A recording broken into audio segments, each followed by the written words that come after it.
For Kyle Stimpson and his partner Lauren, opting for a mini-retirement over an early retirement was a no-brainer. "It has never made sense to me to work your whole life and save all of the fun and enjoyment for the end, when you might not have the health or energy to do the things you want," the 27-year-old told Business Insider. "Not to be morbid, but we're not even guaranteed a long life, so we need to enjoy today and not postpone truly living." Stimpson has always enjoyed traveling and wanted to experience a trip that lasted longer than 2 weeks. He and Lauren left Chicago for Sydney, Australia, in pursuit of change, warm weather, and new jobs in September 2015. Fast forward 3 years later, and he and Lauren decided to break away from work and travel for at least 6 months beginning in June 2018.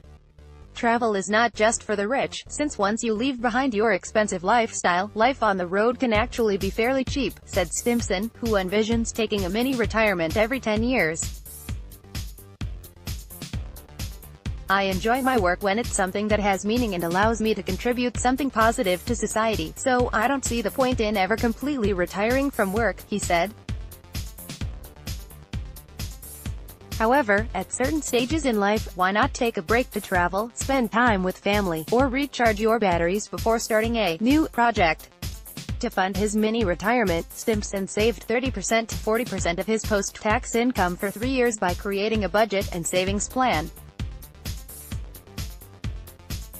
His frugality paid off. He saved over $80,000 during those 3 years, and he's allocating $20,000 toward his first mini-retirement with Lauren. In order to save, Stimpson put away a percentage of every paycheck directly into savings. He divided the rest of his money into spending categories for every expense, such as rent, food, bills, and transportation, each of which had a limit to ensure he didn't overspend. By adhering to this simple budget, Stimpson used his leftover money wisely and sparingly.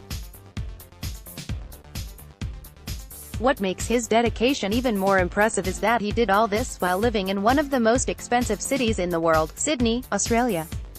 In Sydney, 2-bedroom apartments are on average $2,052 a month, the cost of a pint of beer is $6.10, and the monthly cost of a transportation ticket is $127.10, according to Deutsche Bank's Mapping the World's Prices report.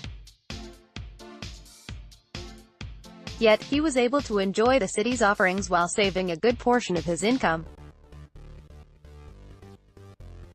Once you have a goal in your sights, it becomes a lot easier to stick to the plan.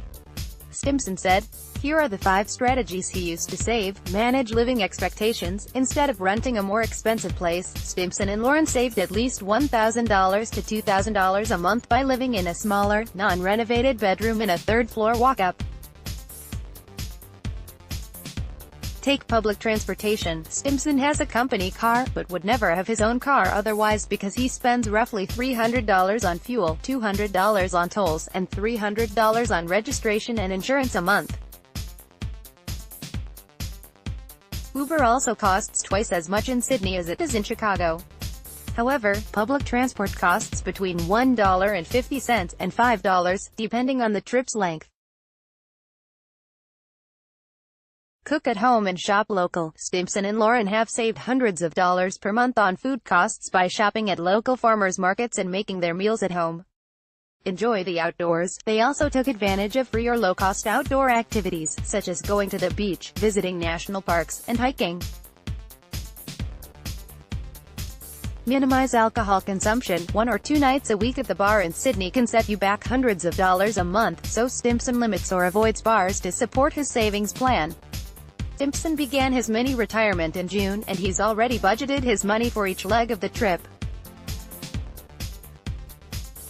After a short trip in Australia, he and Lauren will head to Southeast Asia for 3 months, where they're planning to spend around $2,000 a month, and then to Europe for 3 months with a monthly budget of $4,000. There, they'll be staying with a few friends and volunteering on an eco-farm in Italy.